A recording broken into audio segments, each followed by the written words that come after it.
All right.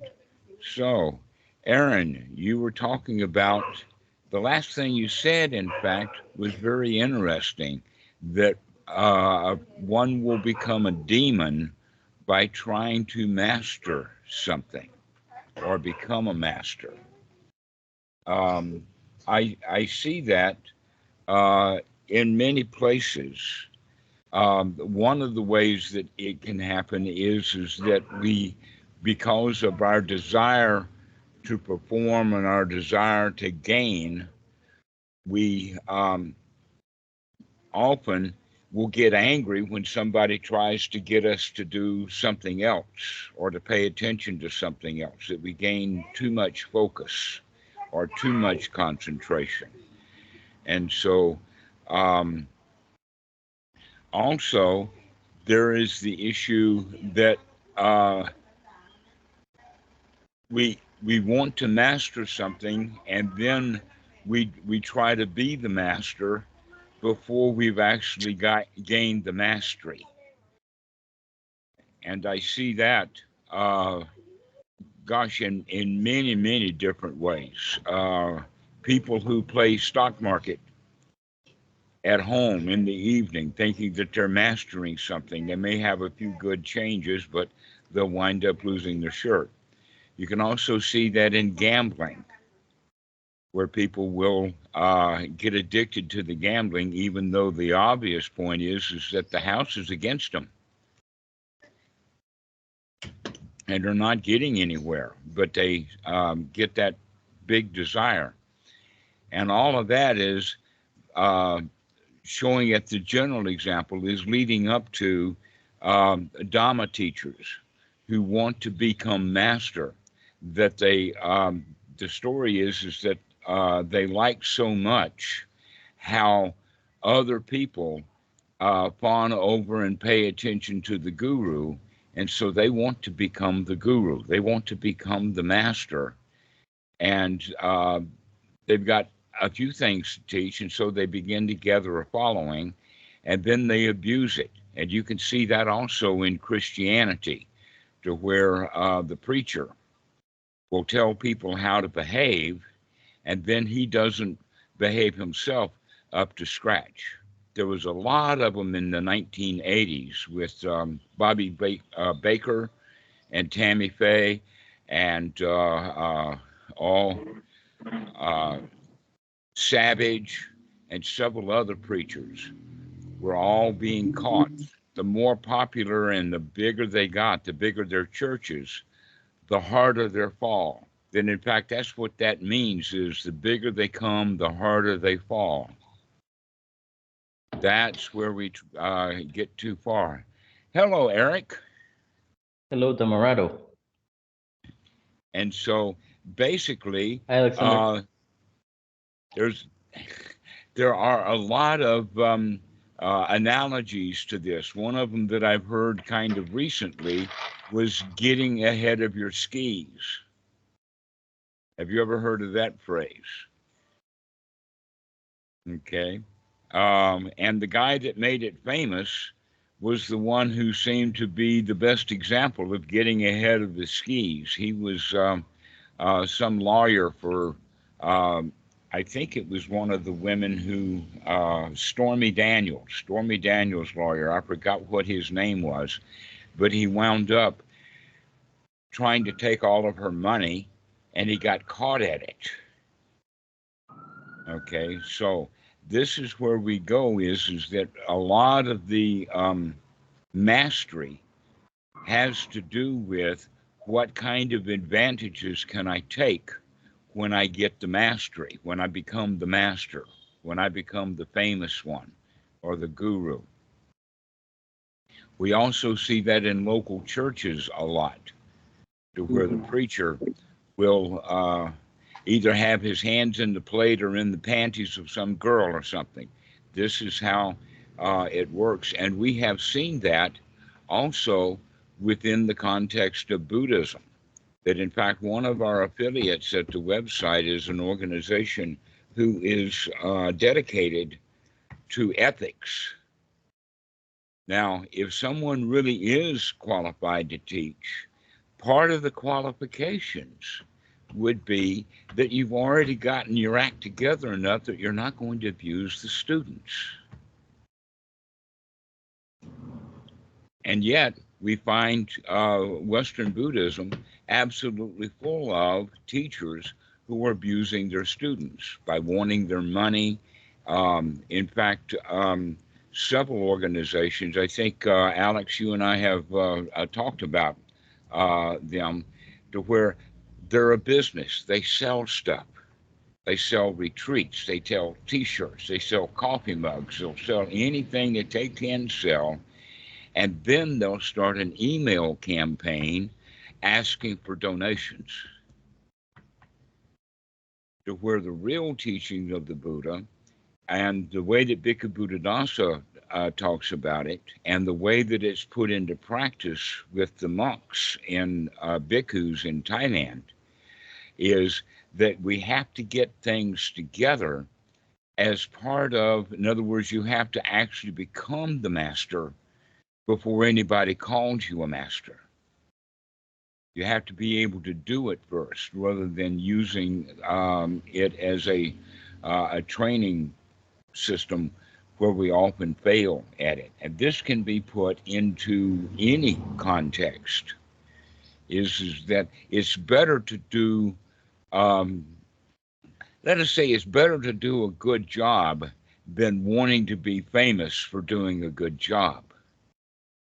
But it's even better that we are having fun doing what we're doing, that we're enjoying what we're doing without worrying about, do we ever get it mastered or not? Never mind, I can play with this, I can have fun.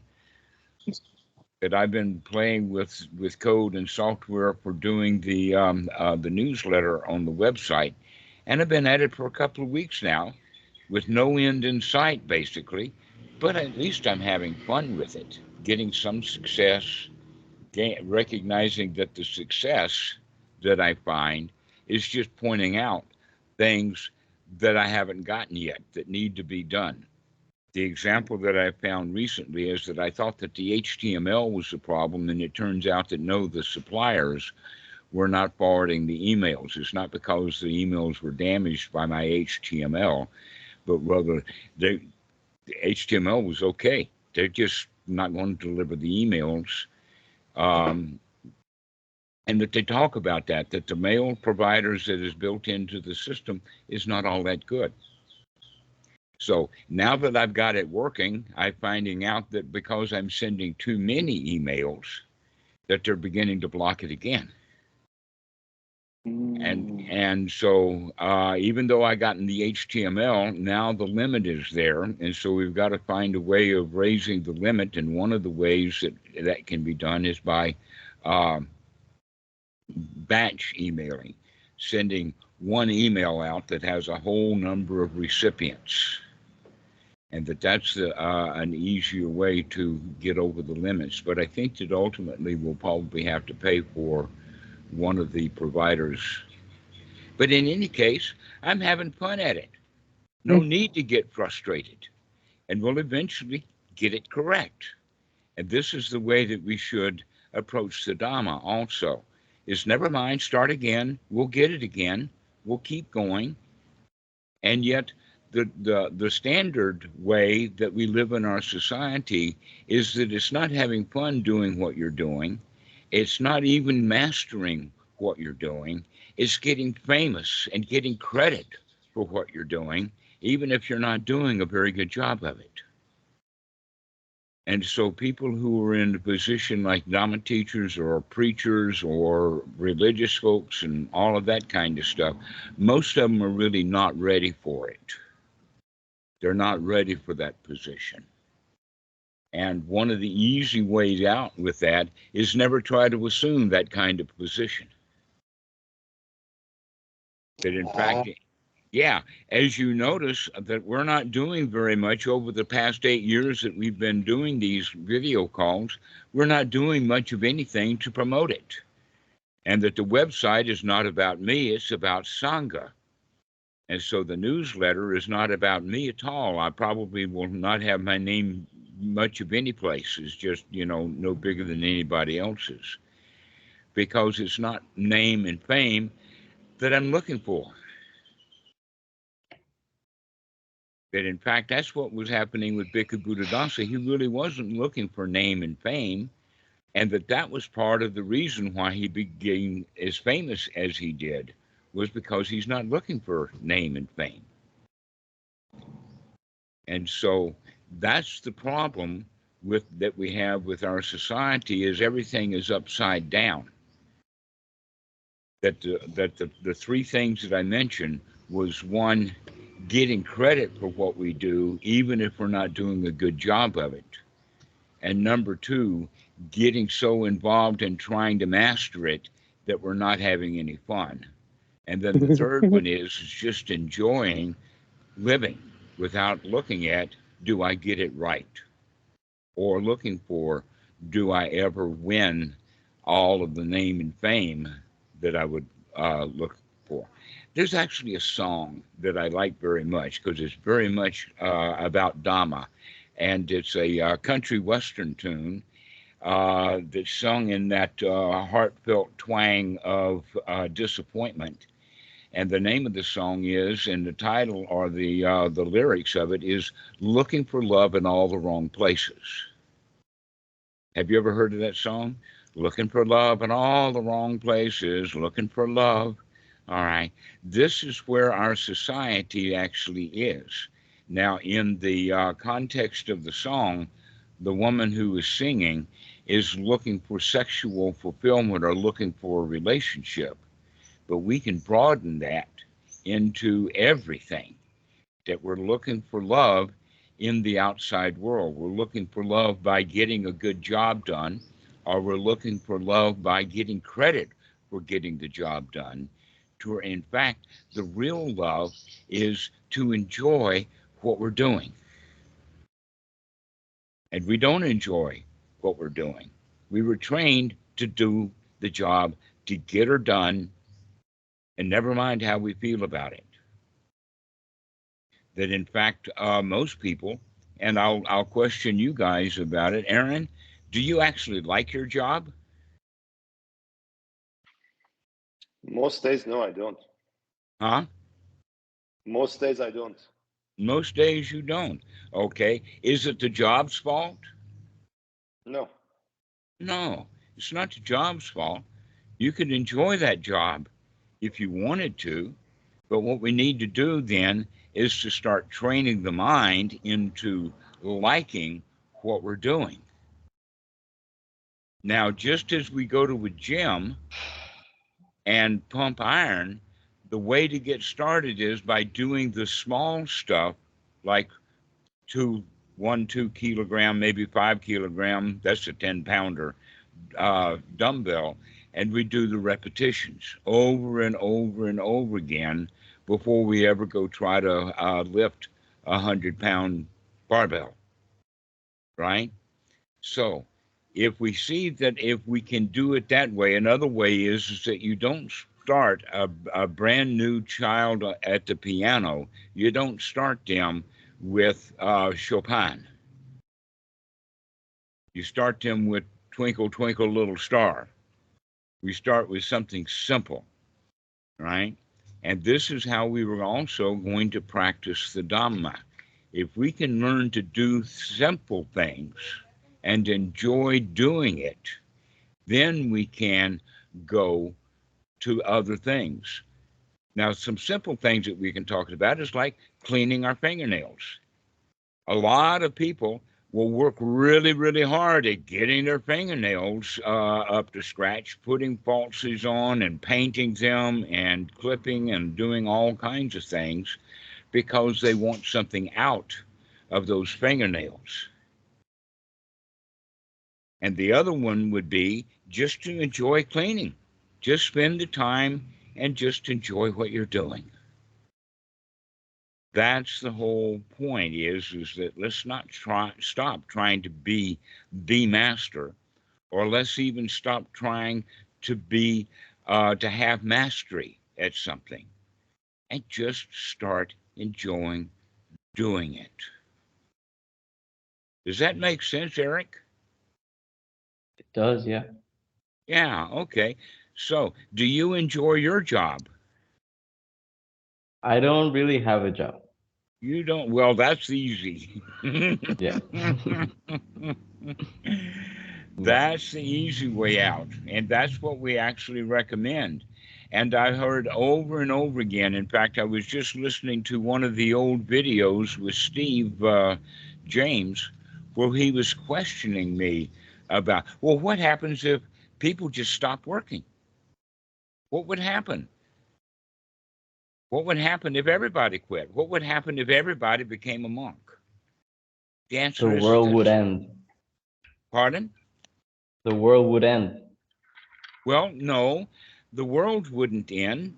Planet Earth would probably take a breather saying, wow, I'm glad those humans stopped working so hard because they're so Mhm. greedy.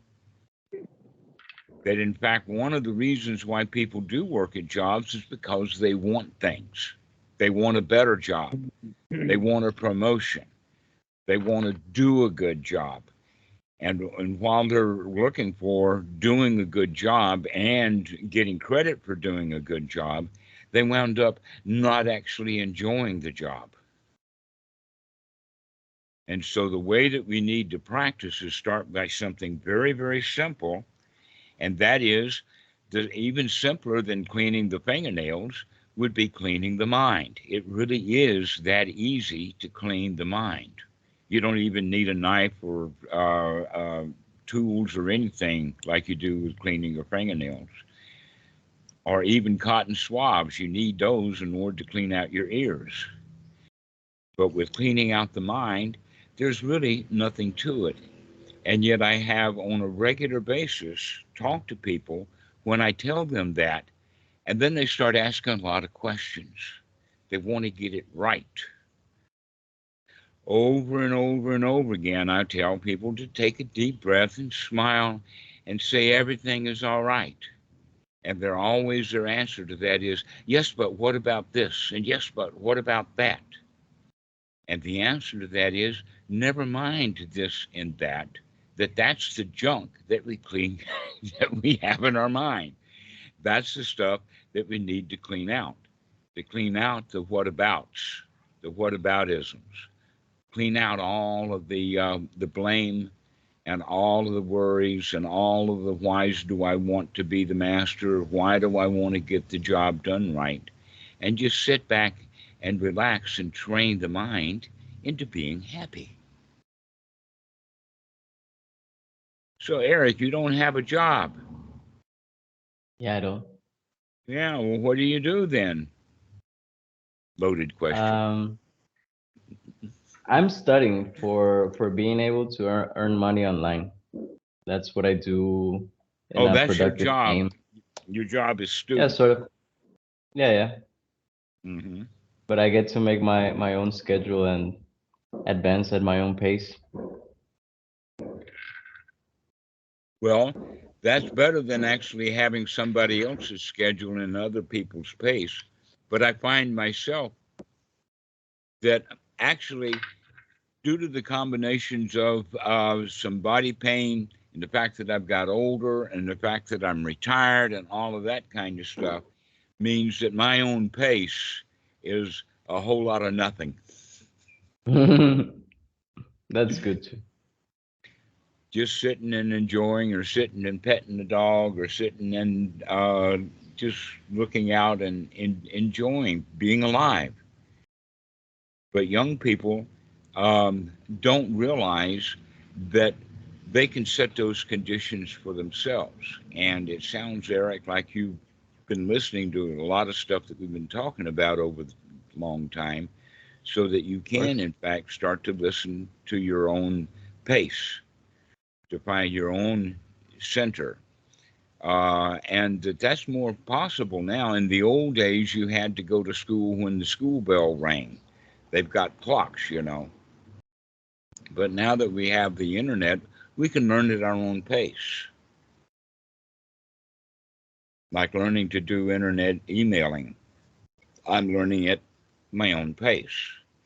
And that I'm not, luckily, wow, what a fortunate point is that I'm not in a hurry. I'm not in that state of I got to get it done.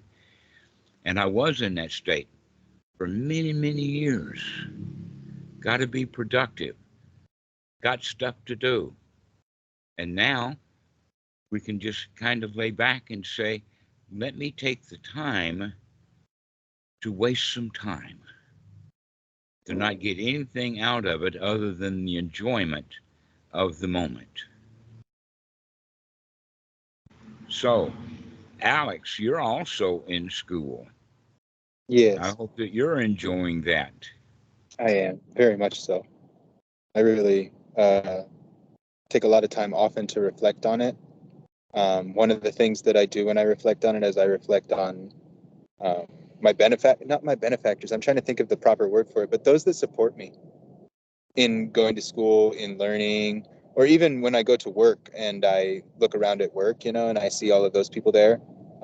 In a lot of ways, I see that we support each other when we show up, so it's very important to me to be able to go to school and get very thorough enjoyment out of all of the learning activities that I get to participate in, as well as I'm only working part-time right now because I'm also doing the full-time school and everything, so the few times a week that I am at the old Best Buy or something and I get to walk around and interact with all the friends out there and all the people that I see, it's a really beautiful thing.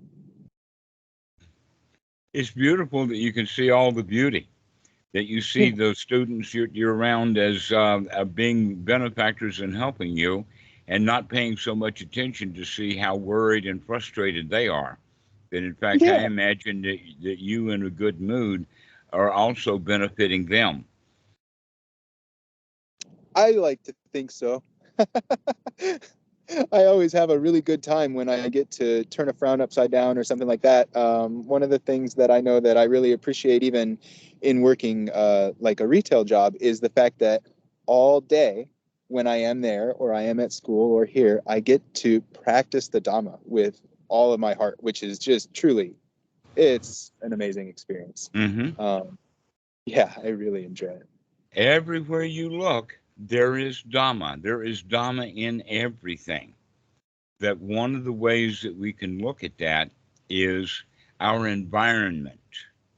Our environment, wherever you are, whatever your environment, has nothing to do with the environment itself, but how we enjoy it or how we are in tune with our environment. Now, let's separate that from environmentalism or environmentalist. That what the environmentalists do is that they look at all the problems of the environment and they're trying to fix it.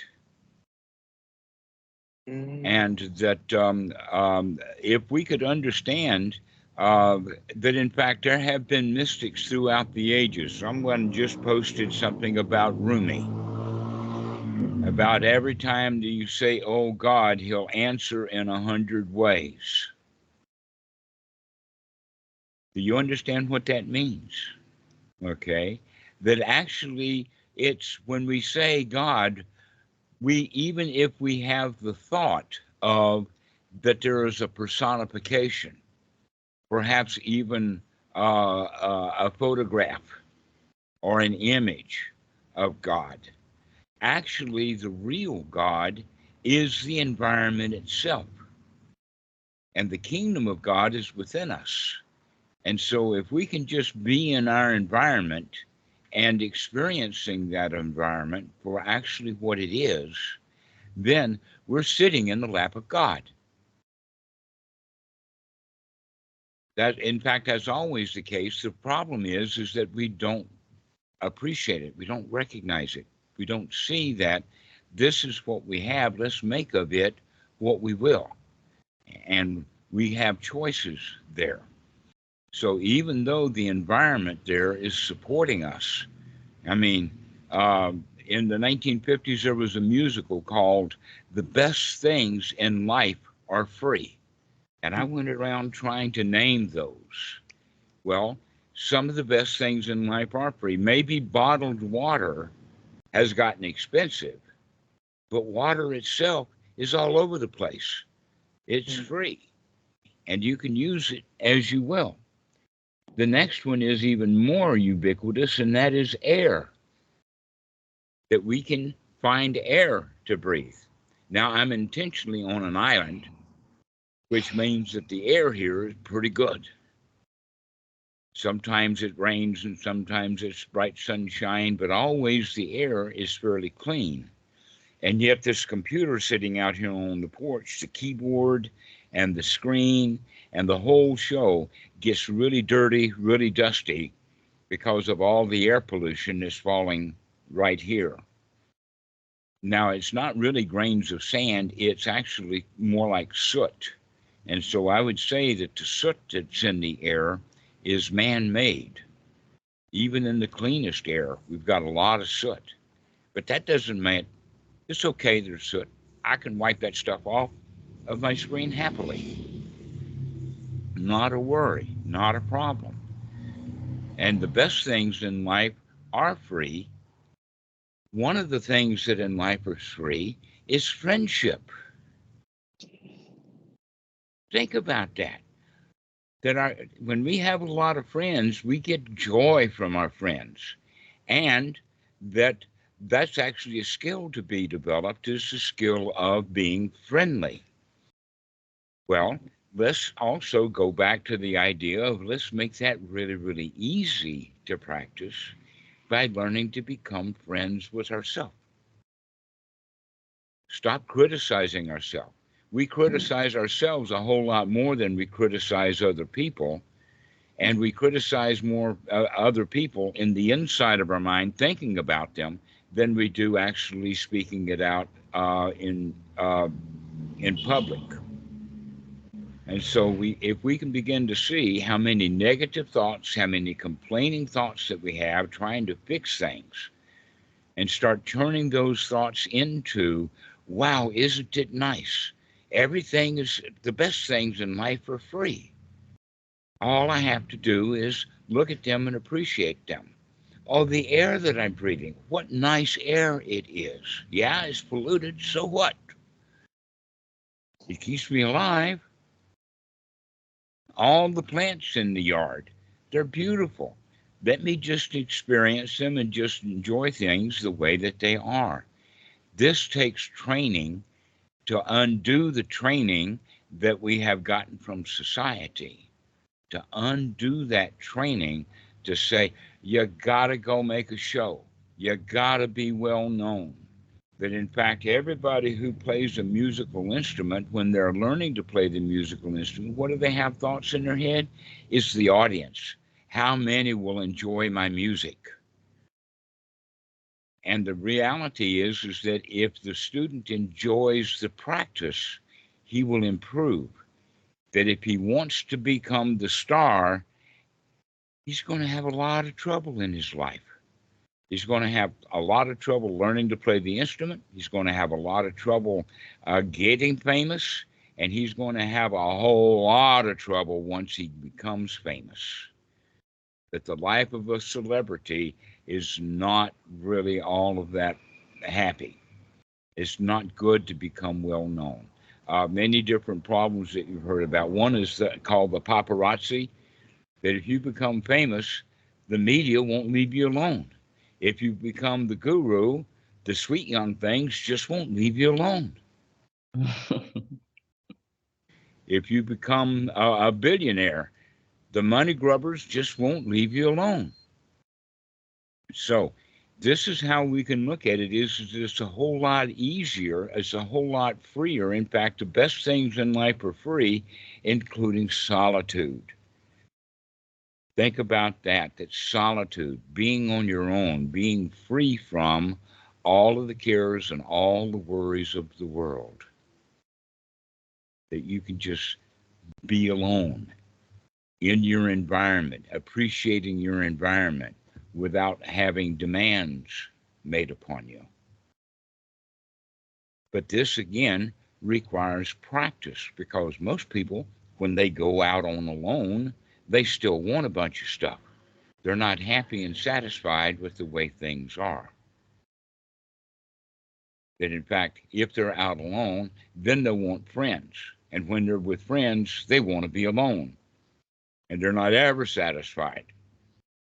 So that's funny that the best things in life for free include friendship, and the best things in life are free also include solitude,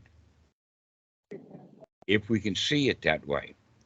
And we need to practice it to recognize, for instance, going back to that point about teaching the student, that right now, take a deep breath and say everything is okay and everything is all right.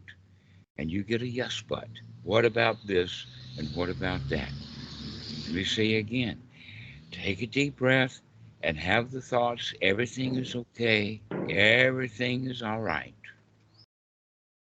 So this is the way that we start practicing.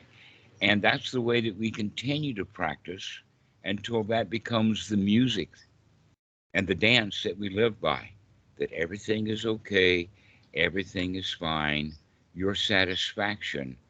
One of the best things in life that is free is your own satisfaction, your own feeling of everything is all right.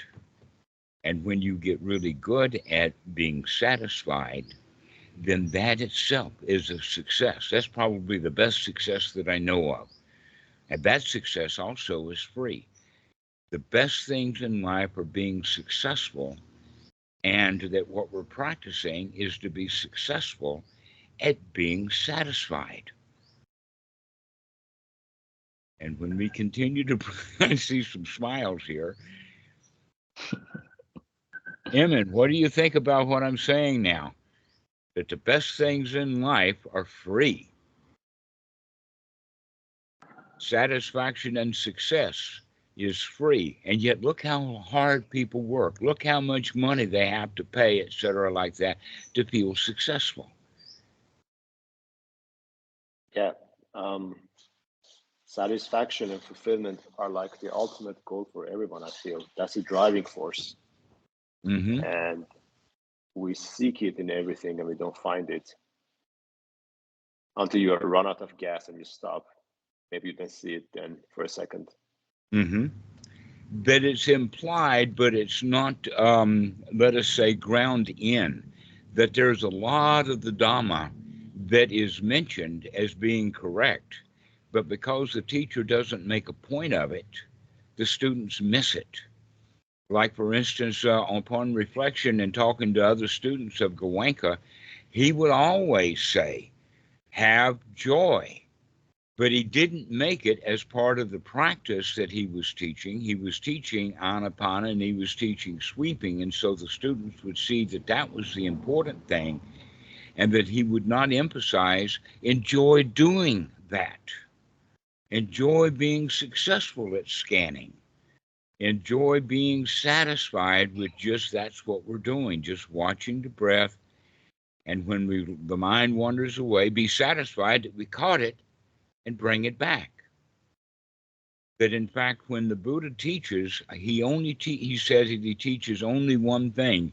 A long time ago, we made a survey, and in fact, Tun was asking that, and then he was able to come up with even more. So I think that we've got 4 different sutta references. The one that's the best one that I know is in Majjhima Nikaya number 22, the simile of the snake, when the Buddha says that both formerly and now, I teach only one thing.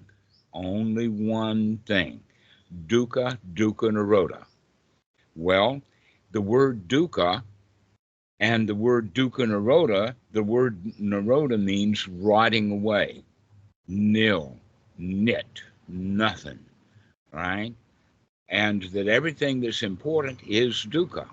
And when we don't have anything more important, then that's dukkha nirodha. We can see that in the analogy that once you get a job done, we become satisfied with our work. We become satisfied with it. But that doesn't last long because we'll find new work to do.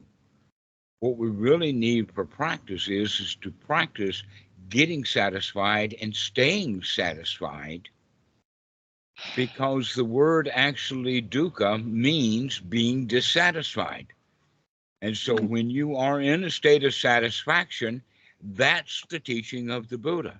Now, we can put all of these special words on it, like Arahat and stream entry and enlightenment and nirvana and all of those fancy words, but they all have to do with being satisfied, being free from being dissatisfied. That's another thing in life. The best things in life are free, and the feeling of satisfaction is free. And yet, most people spend so much time trying to get satisfaction by looking for love in all the wrong places. So our satisfaction then is really all that we need. But there is more to it than that. Just like, do you want cake? Well, there's more to cake than cake. Beside cake, you've got icing. Beside icing, you've got candles on top. Beside the icing and the candles, you also maybe have a cherry on top. But all of that is nothing compared to the cake and ice cream. You see, so there's always a little more, but we start with the satisfaction. And that what happens with that is that once we've gotten that state of satisfaction, we're finished in that moment with dukkha. And so practicing to come back into the state of satisfaction over and over and over again is the way to go. But as we do that, what builds on top of that is that success, that feeling of success. I'm actually good at being satisfied. This is that wow sensation. This is the piti. This is the cherry. Or maybe the singing of the birthday song. That's what makes the birthday cake the best, is singing the song. Wow, I've got this. That pity, that joyous moment that is on top of it. But when we come off of that peak, we come back to the satisfaction that everything is all right, everything is okay. And so all of the best things in life are actually free.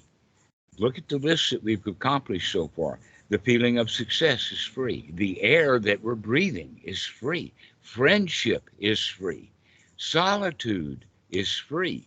All of that stuff is free. Our environment that we live in is free. There's something else, and that is gravity.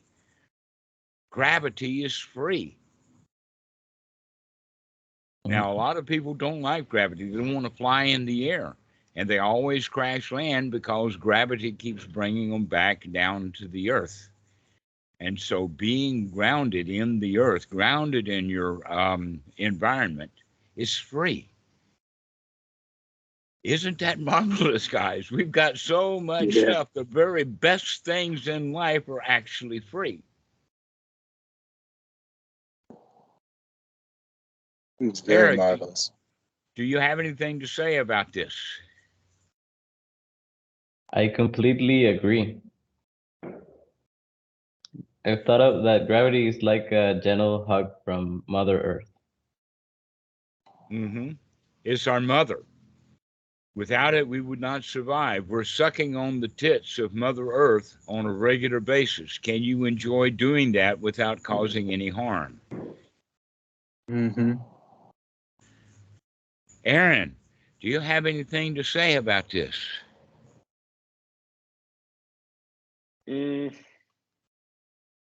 It's like a lot of artists, I feel, good artists have this, which is if you do something from a place of joy versus neurosis, it shows in your work.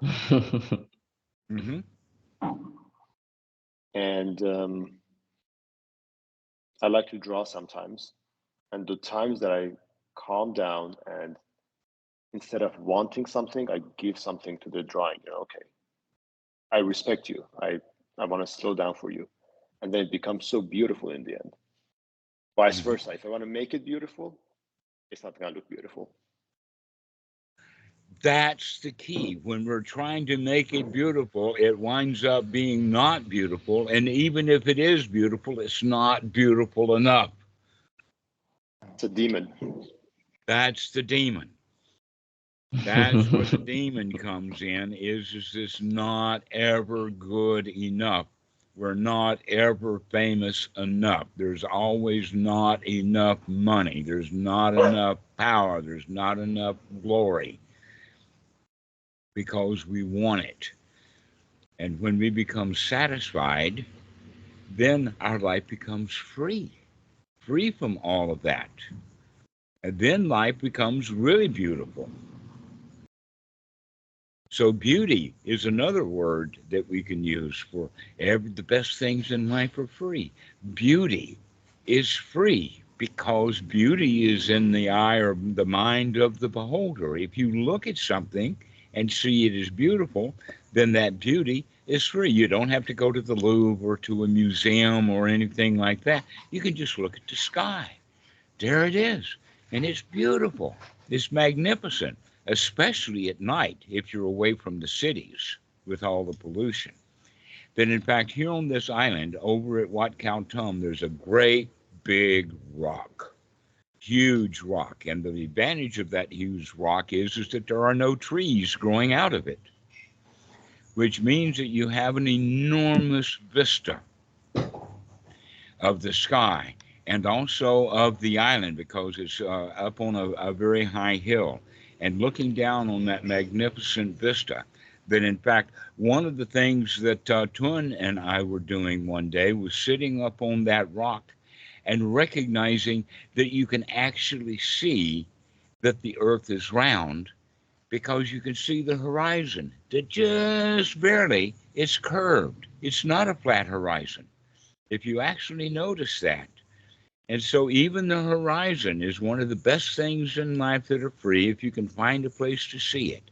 The sky is magnificently beautiful if you can take the time to actually go someplace to actually see it. There's a couple of other things that I would add there too, and that is the twin concept of generosity and gratitude. Let's start with gratitude, that gratitude is actually free. If we will actually see that everything that is free that's given to us is given to us free, and we can find a way of feeling gratitude, to feel grateful to what is there, to become grateful for being alive, being grateful for having air, for having gravity, for having solitude, for having friendship, for having the ability to love and care for oneself, and the gratitude of being able to do stuff and get stuff accomplished happily. Like artists, if they actually enjoy their art, they're getting a great deal of benefit out of that because of the way that they feel. Now, when we get a whole load of free stuff, we become really, really wealthy.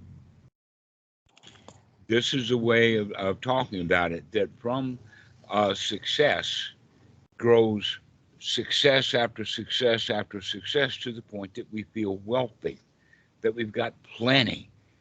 And so we can then use that point as being generous. Like, man, I've got so much Dhamma, I don't know what to do with it all, so I give it away. Man, I've got so much joy, I don't know what to do with it all, so I give it away. I share it with others.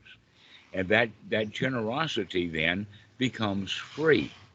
But if you give money to the church, but you miss it just a little bit, and I've seen it actually in a movie, but it's kind of a spoof on the evangelical preachers, when the preacher is saying, we need a great big fortune here in the church, we need to see the glory of God, so when you dig deep in your pocket, dig deep in your pocket. In other words, your generosity is not good enough until it hurts, right? But that's not the generosity that we're talking about. Don't give stuff in generosity when it costs, when it's not free.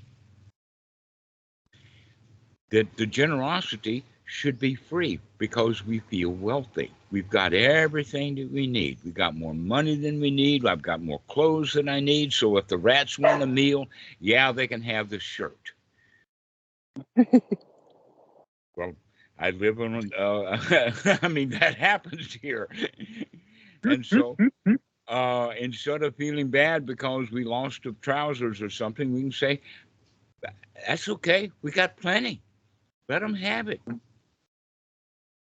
That's the feeling of generosity is actually the crown jewel somehow, is to feel so wealthy, so successful that you're overflowing. Your cup overfloweth. Your bucket is finally so full of Dhamma that it leaks out over the top. And that feeling of generosity also is free. Alex, what do you think? I think that is really marvelous. I really like the good news, Dhammarato. And I love being able to share it with all of you, with all of my friends here in the Sangha on these calls and in our chats and on our Yes, you're website. very generous, and I love that about you.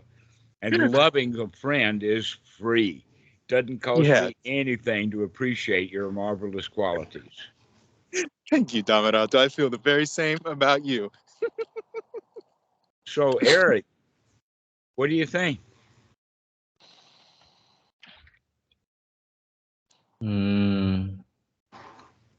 It's hard to think while being so relaxed. So, so that's another one. The best things in life are free. Feeling relaxed and content is free. You don't have to go do anything or get anything or pay a price for it. Can you imagine somebody was doing mail order relaxation? You give them $1 or two and they send you a relaxation all We'll bundled get up there. in the postage. What a racket. What a racket is right. So feeling relaxed, that's free. But you have to practice doing it because being uptight is also pretty free. It's a very good point. Never mind. Never mind the uptightness. Yes. So, Oh, Aaron, what do you think? I'm good. I agree. There's nothing. Nothing. That's okay. So now we can end this call with saying the absolute best thing that's of life is free. All the best things of life is free, and the very, very top dude, the cherry itself, is nothing. Nothing is free. And when you've got a whole lot of nothing, it's easy to give it away. I got nothing. It's all empty. Doesn't mean a thing. Mm-hmm. So beautiful, though. It is. Nothing is the most beautiful thing there is. But Nothing to it. nothing isn't really nothing. It's like nothingness is full of potentiality. Yeah. Mm-hmm. What a wonderful way to look at it. All right, guys. Well, let's go ahead and finish this call. Does anybody have any last things to say? Just thank you all so much. Much love to everyone. Yeah, this has Thank you, been a everyone. happy call. Thank you, Alex. Happiness is free. You guys. We'll See you again soon, Nice my meeting. friends. see Nice ya. meeting you, Aaron. See you guys. You. Nice meeting you guys. See you on the chat. Yeah, chat about it on the on the internet on the Skype groups. We got a lot of good friends there. See you, everyone.